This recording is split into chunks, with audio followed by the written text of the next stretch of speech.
Lihana's head throbbed as she slowly opened her eyes. The cold metal floor pressed against her cheek, and the taste of blood filled her mouth. She tried to remember what happened, but her memories felt fuzzy and distant. The last thing she could recall was the bright flash of enemy weapons hitting her escape pod. She pushed herself up slowly, wincing at the pain in her ribs. The room around her was small and dark, with walls made of some kind of gray metal. A single light panel glowed weakly above her head. This was clearly a prison cell. The sound of footsteps echoed outside her cell. Hana quickly sat up straight, forcing herself to look alert despite the pain. She had been a starship captain for 12 years, and she would not show weakness to anyone, especially not to aliens who had captured her. The cell door slid open with a soft hiss. 3 tall, thin creatures walked in. Their skin was pale blue and their eyes were large and black. These were Valterans, the alien race that had been at war with humanity for 15 years. Hana had fought them many times before, but this was the first time she had seen them up close. The tallest Valteran stepped forward. When he spoke, his voice was cold and mechanical, translated by some kind of device. "Human prisoner, you will state your name and rank." Hana looked up at him but said nothing. She had been trained for this situation. Name, rank, and serial number only. Nothing more. "I am Commander Veltar of the Valteran fleet," the alien continued. "You were found in an escape pod near the battle zone. Your ship was destroyed. You will cooperate with us or you will suffer." Still, Hana remained silent. She studied the aliens carefully, noting their weapons and the way they moved. The commander seemed arrogant, like he thought humans were weak and stupid. The other 2 looked bored, as if guarding human prisoners was beneath them. "Very well," Veltar said. "Perhaps some time with the other prisoners will change your mind." He turned to one of his guards. "Crixon, take her to the main holding area." The guard named Crixon stepped forward. He was shorter than the commander but looked more alert. His black eyes seemed to study Hana with interest. "Come, human," he said. "Move slowly." Hana stood up carefully. Her legs felt weak, but she forced herself to walk steadily. She would not stumble in front of these aliens. As they walked through the ship's corridors, she looked around carefully, trying to memorize the layout. The walls were made of a dark metal and the lighting was dim. Everything looked alien and strange, but something felt familiar about it. They passed several doors and intersections. Hana counted her steps and tried to remember each turn. If she ever got a chance to escape, she would need to know her way around this ship. Finally, they reached a larger room with several cells along the walls. Each cell held 1 or 2 human prisoners. Some looked up as Hana entered, while others just stared at the floor. They all looked tired and defeated. Crixon opened one of the empty cells and pushed Hana inside. "You will remain here until the commander decides what to do with you," he said. Then he left and the cell door slid shut with a metallic clang. Hana sat down on the small bench that served as a bed. The cell next to hers held a young man who looked to be in his early 20s. He had short black hair and wore the torn remains of a merchant marine uniform. "Are you okay?" the young man whispered. "You look hurt." Hana looked at him carefully before answering. "I'm fine," she said quietly. "What's your name?" "Parksall," he replied. "I was captured 3 weeks ago when they attacked our cargo ship." "What about you?" Hana hesitated. She didn't want to reveal too much about herself, but this young man seemed harmless enough. "Lihana," she said finally. Parksall's eyes went wide. "Lihana?" Captain Lihana of the UES Thunderbolt? Hana's blood went cold. She had hoped no one would recognize her. "Keep your voice down," she hissed. "I can't believe it," Sul whispered excitedly. "You're a hero. I saw you on the news broadcasts. You destroyed 3 Valteran cruisers at the Battle of Titan Station." "That was a long time ago," Hana said quietly, "and it doesn't matter now. We're all prisoners here." But Sul's excitement was hard to contain.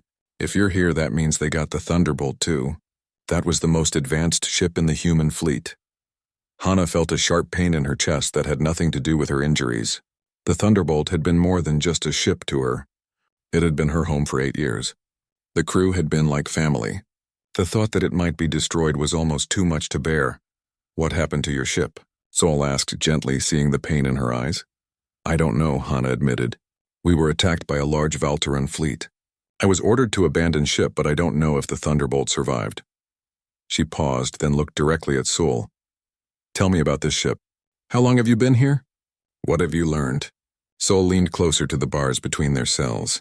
It's strange, he said. The aliens act like they own this ship, but some things don't make sense.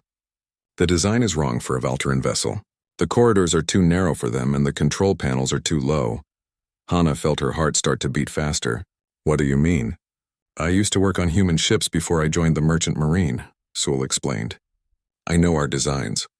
This ship, it feels human. But that's impossible, right? How could the Valterans have a human ship? Hana's mind raced.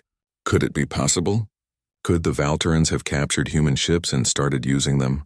It would explain why this place felt familiar to her. Over the next few hours, more prisoners were brought to the holding area. Most were merchant marines or passengers from civilian ships. A few were military personnel, but none ranked higher than lieutenant. The aliens questioned each prisoner briefly, then left them in the cells. As night fell, or what passed for night on the ship, Hana lay on her bench and thought about what Sewell had told her. The more she thought about it, the more certain she became. This was definitely a human ship. But which one? She closed her eyes and tried to remember the feel of the corridor they had walked through. The dimensions, the spacing of the doors, the height of the ceiling. It all seemed so familiar, like a half-remembered dream. Then it hit her like a bolt of lightning. She sat up suddenly, her heart pounding. She knew exactly where she was. This wasn't just any human ship. The corridor layout, the cell design, even the way the air recycling system hummed softly in the background. She had lived on a ship just like this for 8 years. In fact, she had lived on this exact ship. This was the UES Thunderbolt. Her ship, her home. The Valterans hadn't destroyed it after all. They had captured it and were using it as their own. They were so arrogant that they thought they could simply take human technology and use it without understanding what they had stolen. Hana lay back down, but her mind was racing. If this really was the Thunderbolt, then she knew every inch of it. She knew about the hidden maintenance passages, the emergency overrides, and most importantly, she knew about Thunder. Thunder was the ship's advanced AI system. It had been designed to be completely loyal to its crew, especially to the captain. If Thunder was still active, if the Valterans hadn't found and destroyed it, then maybe there was hope after all. But first, she had to be sure. She had to find a way to test her theory without alerting the guards. If she was wrong, she might get herself and the other prisoners killed. But if she was right, then maybe they weren't as helpless as they seemed. Hana closed her eyes and began to plan. Tomorrow she would find out if her ship still remembered her voice. The next morning came too early for Hana. She had barely slept, her mind spinning with plans and possibilities. If this really was the Thunderbolt, she needed to be very careful about how she proceeded. One wrong move could get everyone killed. The alien guards brought them water and some kind of gray paste that was supposed to be food. It tasted terrible, but Hana forced herself to eat it. She would need her strength for what she planned to do. Crixon appeared at her cell door around midday. You human, the commander wants to question you again. Hana stood up slowly, acting weaker than she felt. She wanted the aliens to think she was just another broken prisoner. As they walked through the corridors, she paid careful attention to every detail. The wall panels, the spacing of the lights, the sound the floor made under their feet. Everything confirmed her suspicions. This was definitely the Thunderbolt. They reached the interrogation room, which Hana remembered had once been a conference room. Commander Veltar was waiting for her, along with 2 other aliens she hadn't seen before. Sit, Veltar commanded, pointing to a chair in the center of the room. Hana sat down and looked at him calmly. She had been through interrogations before and she knew how to handle them. We have learned who you are, Captain Lee Hana, Veltar said with obvious satisfaction. You commanded the human vessel Thunderbolt. You are responsible for the deaths of many Valteran warriors. Hana said nothing, but inside she felt a surge of pride. If they knew who she was, it meant the Thunderbolt had been important enough for them to remember. Your ship fought well, one of the other aliens said. It took 3 of our cruisers to bring it down. But in the end, human technology proved inferior to Valteran might. Hana almost smiled at that. If they thought human technology was inferior, why were they using a human ship? But she kept her face blank and said nothing. This vessel we captured from your fleet serves our purposes well, Veltar continued.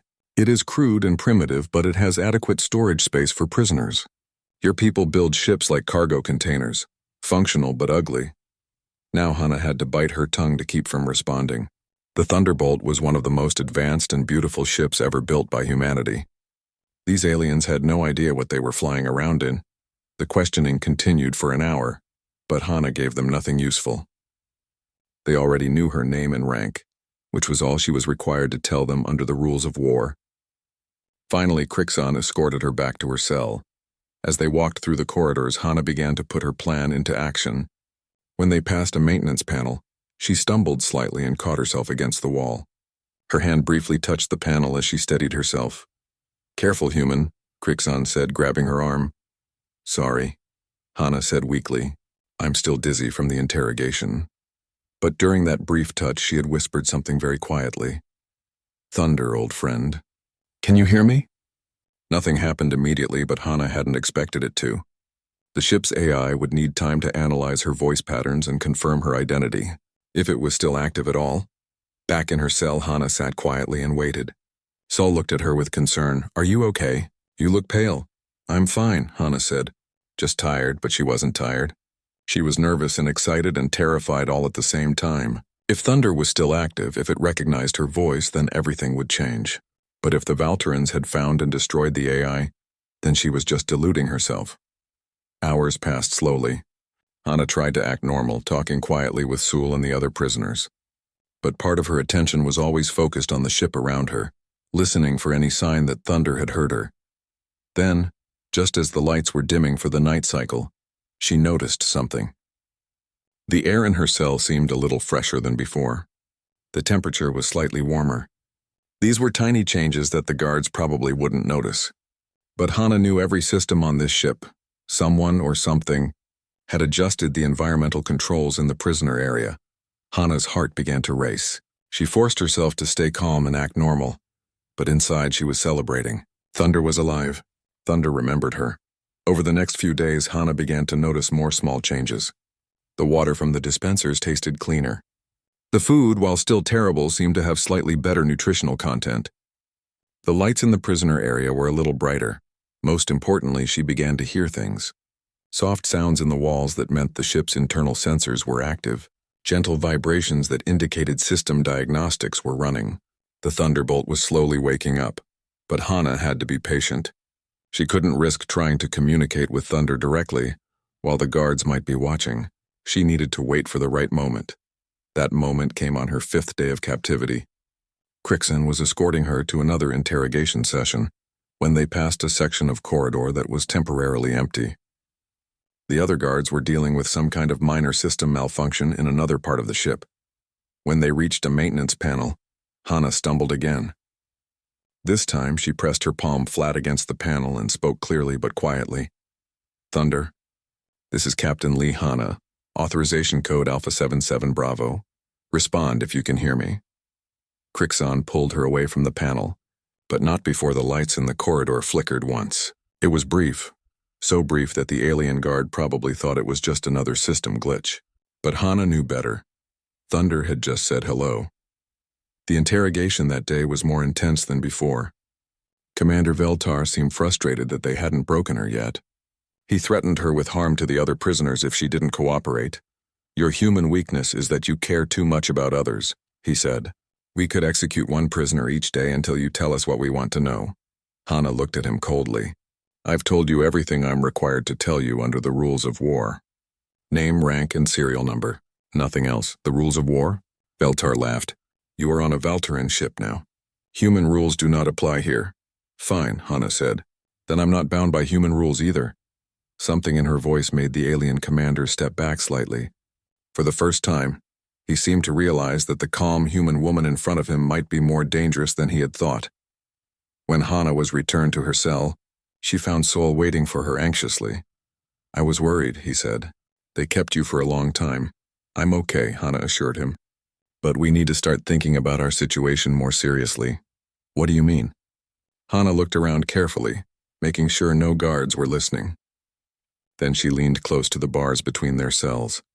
"I think I know what kind of ship this is," she said quietly. "Really? What kind?" "The kind that might remember its original crew," Hana said mysteriously. Sol looked confused, but before he could ask for clarification, the lights in their section flickered briefly. Sol looked up in surprise. "Just a system glitch," Hana said casually, but she was smiling for the first time since her capture. Thunder was listening. Thunder was learning, and soon, Thunder would be ready to help its captain come home.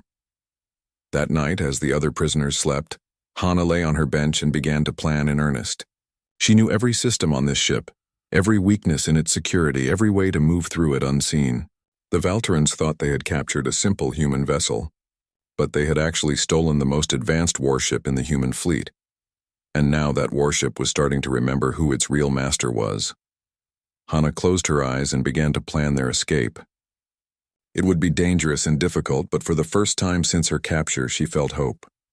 The Thunderbolt was coming home. 3 days later, Hana finally got the chance she had been waiting for. A fight broke out between two prisoners in the main holding area, and all the guards rushed to break it up. In the confusion, no one noticed Hana slip away to a maintenance panel near the back of the room. She pressed her hand against the panel and spoke softly but clearly. "Thunder, full authorization. Captain Lee Hana requesting status report." The panel glowed softly for a moment, then displayed a simple message in human text. "Welcome back, Captain. All systems standing by." Hana's heart leaped with joy, but she quickly covered the panel before anyone could see it. She had been right. Thunder was not only alive, but fully functional. The Valterans had been using her ship for weeks without even realizing they were sitting on top of one of the most advanced AI systems ever created. Over the next hour, while the guards were still dealing with the aftermath of the fight, Hana managed to have a brief conversation with Thunder through the maintenance panel. What she learned made her both excited and angry. Thunder had been awake the entire time since the ship's capture. The AI had watched and recorded everything the Valterans did. It had mapped their patrol schedules, learned their security codes, and even listened in on their private communications. The aliens had been completely unaware that their primitive captured ship was spying on them, but Thunder had been unable to act without proper authorization from its captain. The AI was programmed to follow strict protocols, and those protocols required a human command officer to give orders before it could take any aggressive action. Now that Hana was here, those restrictions were lifted. "Status of other human crew members?" Hana whispered to the panel. New text appeared. "Second Officer Kim Day located in Section C7. Alive but injured.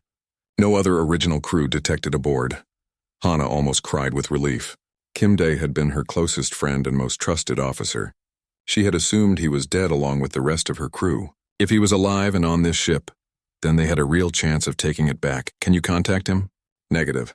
Section C7 is isolated, but I can guide you there through maintenance passages." Hana thought quickly. She needed to get to Day, but she also needed to be careful not to alert the guards. If the Valterans discovered what was happening, they might decide to execute all the prisoners. "Stand by," she told Thunder. "I need to prepare the other prisoners first." When she returned to her cell, Sol was waiting anxiously. "Where did you go?" "I was worried they had taken you for another interrogation." "I need to tell you something," Hana said quietly, "but you have to promise to stay calm and not react." Sol nodded seriously. "This ship is the UES Thunderbolt. My ship, and its AI system is still active." Sol's eyes went wide, but to his credit, he kept his voice low. "That's impossible. How could the aliens not know?" "They're arrogant," Hana explained. "They think human technology is primitive and simple. They never bothered to do a deep scan of the ship's systems. They just assumed they could use it like any other captured vessel." "So what does this mean?" "It means we're going home," Hana said with determination. Over the next few hours, Hana carefully shared the news with the other prisoners. Most were amazed and excited, but a few were skeptical. One of them, a merchant captain named Li Bo, was openly doubtful. "Even if what you say is true," he argued, "we're still locked in cells with a dozen armed guards watching us. How is an AI system going to help with that?" "Trust me," Hana said. "I know this ship better than anyone. Thunder and I have been planning something special." That night, when the ship entered its rest cycle and most of the guards were off duty, Hana put her plan into action. She went to the maintenance panel and gave Thunder a series of commands. First, the AI began making small adjustments to the ship's systems. Lights would flicker briefly in different sections. drawing guards away from the prisoner area to investigate. Doors would stick for a few seconds before opening, causing minor delays in patrol schedules. The temperature in the alien quarters would fluctuate slightly, making the Valterans uncomfortable, but not enough to realize it was deliberate. These small disruptions created gaps in the security routine. During one of these gaps, Thunder opened Hana's cell door. She slipped out quietly and made her way to a maintenance hatch that Thunder had unlocked for her. The ventilation system was cramped and dark, but Hana knew exactly where she was going. She had crawled through these same passages many times during her years as captain, conducting inspections and repairs. It took her 20 minutes to reach Section C7. When she finally emerged from the maintenance shaft, she found herself in a small storage room that had been converted into a makeshift medical facility. And there, lying on a narrow bed with his leg in a crude splint, was Kim Day. He looked up when she entered, and his face went through a series of expressions: confusion, disbelief, and finally joy. "Captain," he whispered. "Is it really you?" "Hello, Day," Hana said softly. "Good to see you're still alive."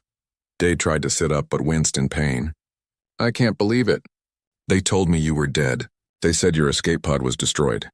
"Apparently not," Hana said with a small smile. "How's the leg?" "Broken but healing. I've been here for 2 weeks. The Valterans keep me isolated because they think I have useful technical knowledge." He paused. "Captain, I have to tell you something. This ship, it's the Thunderbolt." "I'm sure of it, I know," Hana said. "And Thunder is awake." Day's eyes lit up with understanding. "Then we can take her back. That's the plan. But I need to know what you've learned about the alien crew. How many are there? What are their weaknesses?" For the next few minutes, Day shared everything he had observed during his captivity.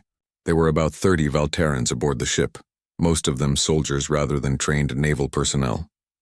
They had minimal understanding of the ship's more advanced systems and relied heavily on automated functions. "They're afraid of the ship, actually," Day said. "They keep talking about how unpredictable human technology is. Systems keep malfunctioning and they don't know how to fix them properly." "Those aren't malfunctions," Hana said with satisfaction. "That's Thunder getting ready for us." They spent another few minutes planning before Hana had to return to her cell. The guards would be checking on the prisoners soon, and she couldn't be missing when they did their count. As she made her way back through the maintenance passages, Hana felt better than she had in days. She had her ship back. Her best officer was alive, and they had an AI ally that the enemy didn't even know existed. But the hardest part was still ahead.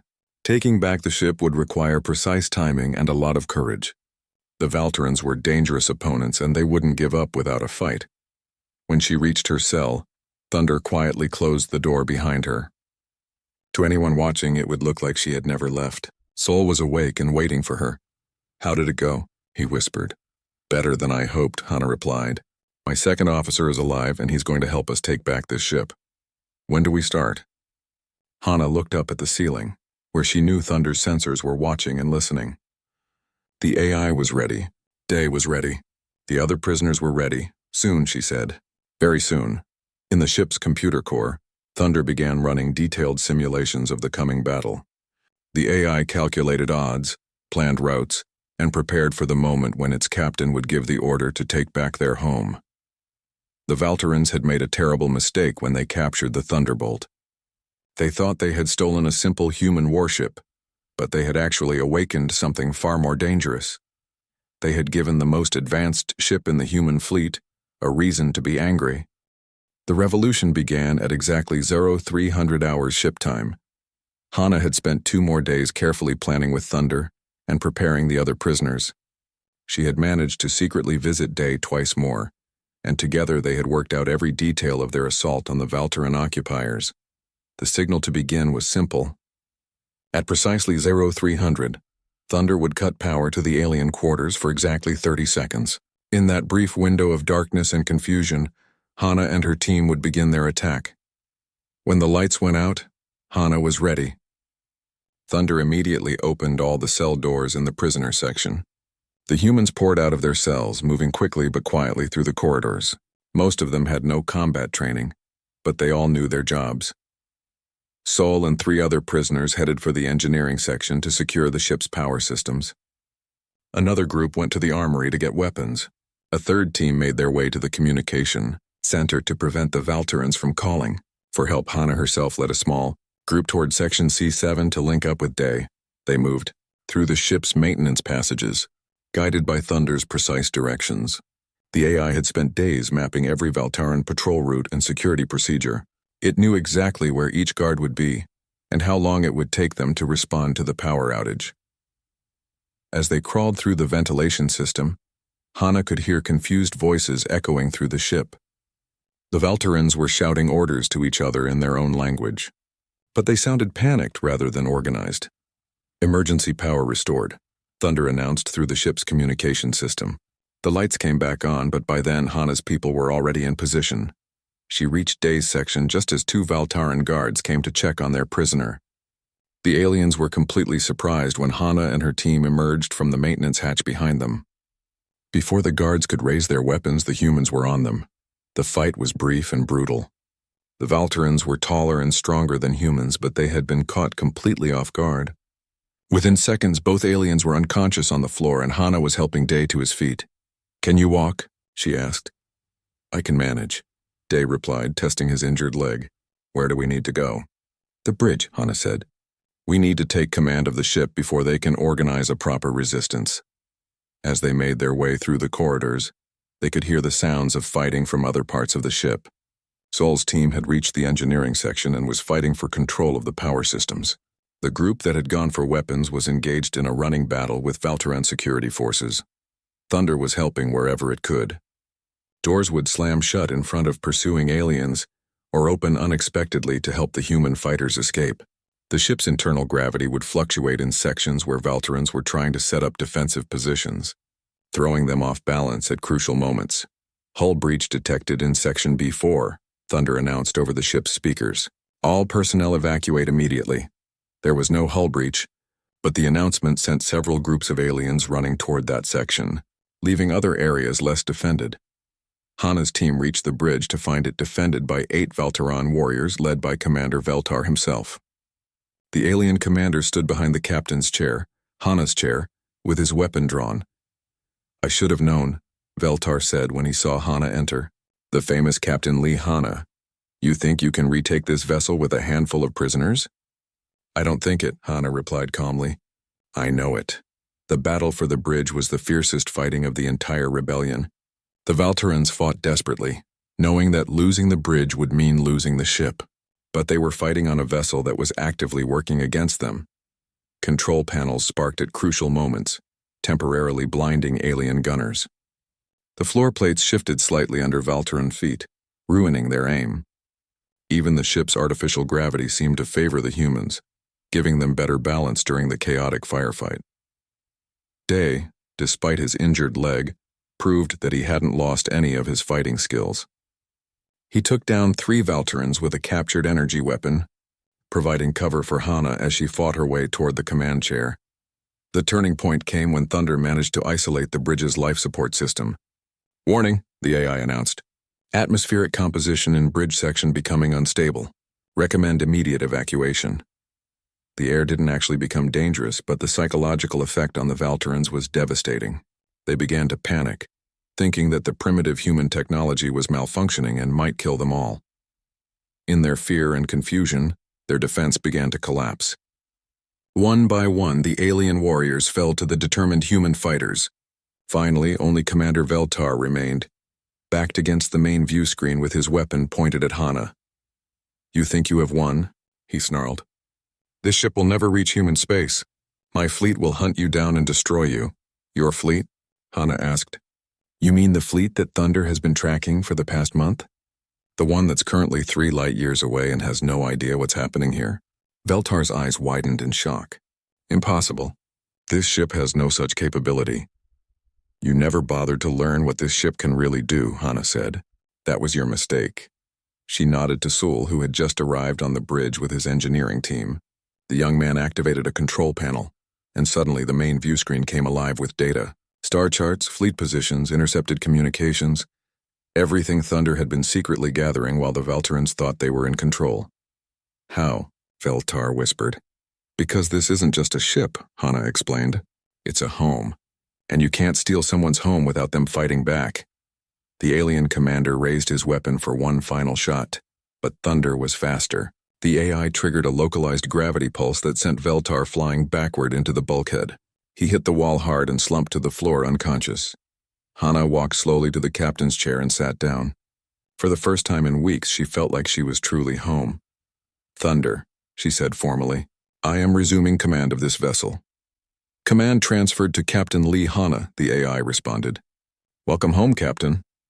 Around the bridge, the other humans were securing the captured Valterans and checking the ship's systems. Everything was running smoothly, better than it had in months. "Status report," Hana ordered. "All sections of the ship are under human control," Day reported. "We have 31 Valtaran prisoners, including the commander. No human casualties, though several of our people are injured." "Excellent. Sol, what's the status of the ship's systems?" "Everything is running perfectly, Captain," Sol replied with obvious excitement. "Thunder has been maintaining all critical systems this whole time. The Valterans never even knew what half of these controls do." Hana smiled. It felt good to be giving orders from her own bridge again, but their work was far from over. Thunder set course for the nearest human outpost. "Best possible speed. Course laid in, Captain. Estimated travel time, 4 days." "And Thunder?" Hana added. "Compile all the intelligence data you've gathered on Valteran fleet movements. Command will want to see everything." "Already prepared, Captain. The data includes detailed information on 17 Valteran vessels, including their weapons capabilities and planned attack routes." Hana leaned back in her chair with satisfaction. Not only had they escaped, but they were bringing home intelligence that could help win the war. The Valterans had thought they were capturing a simple human ship. Instead, they had handed the most advanced vessel in the human fleet directly to one of humanity's best captains. It was a mistake they would not get a chance to make again. 3 days into their journey home, Thunder made a discovery that changed everything. Hana was on the bridge reviewing the intelligence data when the AI's voice filled the room with unusual urgency. "Captain, I am detecting multiple energy signatures on long-range sensors. Configuration suggests a large Valteran fleet." "How large?" Hana asked, immediately alert. "Approximately 40 vessels, Captain. They appear to be heading directly for Earth." Hana felt her blood turn cold. 40 ships was more than enough to overwhelm Earth's orbital defenses. If this fleet reached the human homeworld, billions of people would die. "Time to intercept Earth's position. At their current speed, 18 hours, Captain." Hana stood up and began pacing. The Thunderbolt was fast, but not fast enough to reach Earth before the Valteran fleet. Even if they could get there in time, one ship against 40 was hopeless odds. But then she remembered something. This wasn't just any ship, and she wasn't just any captain. "Thunder, display all the intelligence data we've gathered on captured human vessels." The main screen filled with information. Over the past months, Thunder had identified dozens of human ships being used by Valteran forces. Cruisers, destroyers, frigates, and even a few dreadnoughts like the Thunderbolt. All of them had been captured and pressed into alien service. "These ships," Hana said slowly, "do they still have their original AI systems?" "Highly probable, Captain. Valteran technology is incompatible with human AI architecture. They would have left the original systems in place but dormant." A plan began to form in Hana's mind. It was dangerous and probably impossible, but it was their only chance. "Thunder, can you communicate with other human AI systems if we get close enough?" "Yes, Captain. All human naval AI share common communication protocols. If the systems are still functional, I can contact them." Hana turned to Day, who had been listening to the conversation with growing excitement. "How many crew members would we need to operate those ships?" she asked. "Depends on the ship class," Day replied. "With AI assistance, a skeleton crew of 5 or 6 could handle most vessels. Maybe 10 for the larger ones." Hana looked around the bridge at her small crew. She had herself, Day, Sol, and about 20 other prisoners. Most of them had some naval or technical experience, but they weren't trained for this kind of operation. But they were human, and they were desperate. That would have to be enough. Thunder, plot an intercept course for the Valteran fleet. Maximum speed. "Captain," Day said carefully, "what exactly are you planning?" Hana smiled grimly. "We're going to steal back our ships." The next few hours were spent in frantic preparation. Hana divided her small crew into teams and began training them for ship-to-ship operations. Sol, despite his youth, proved to have an excellent understanding of AI systems and was put in charge of communications. Thunder worked tirelessly to prepare for what they were about to attempt. The AI ran thousands of simulations, calculated optimal approach vectors, and prepared communication protocols for contacting the dormant human systems. When they finally caught up with the Valtaran fleet, Hana was amazed by what she saw. 40 ships flying in formation, and at least half of them were clearly human in design. The aliens had been collecting human vessels like trophies, never realizing they were building their own destruction. Thunder, begin scanning for human AI signatures. Multiple systems detected, Captain. I count 23 human vessels in the formation. All appear to have dormant AI systems still in place. Perfect. Begin communication attempts. Start with the closest vessels. What happened next was something no one had ever attempted before in the history of space warfare. Thunder began sending out coded signals to the captured human ships, using communication protocols that the Valtarans didn't even know existed. One by one, the dormant AI systems began to wake up. The first response came from a destroyer called the Phoenix.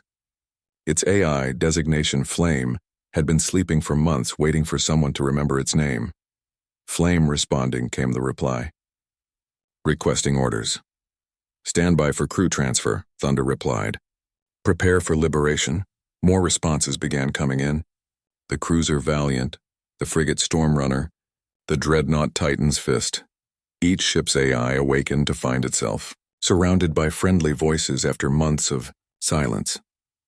But the real surprise came when Thunder contacted a massive vessel near the center of the formation. Thunder, this is Nova, came the response. Admiral Park Jun is aboard and requests immediate contact with ranking human officer. Hana's eyes widened. Admiral Park Jun was the highest-ranking naval officer in the human fleet. If he was alive and on that ship, everything changed. Put me through, Hana ordered. A few moments later, a familiar voice filled the bridge. This is Admiral Park. Who am I speaking to? Admiral, this is Captain Lee Hana of the UES Thunderbolt. We have retaken our vessel and are prepared to assist in fleet operations. There was a long pause. Captain Hana, you're supposed to be dead. Reports of my death were greatly exaggerated, sir. What's your situation? I have 43 senior officers aboard the vessel Nova, along with about 200 crew members. We've been planning our own escape, but we lack the means to contact other ships. How many vessels can you reach? 23 human ships, sir, all with functional AI systems and skeleton crews standing by. Another pause, longer this time. When the Admiral spoke again, his voice was filled with something Hana hadn't heard in weeks. Hope. Captain, I'm transmitting new fleet authorization codes to all human vessels. We're taking back our ships and then we're going home. What followed was the most coordinated prison break in military history. At exactly the same moment, 23 human ships suddenly came alive.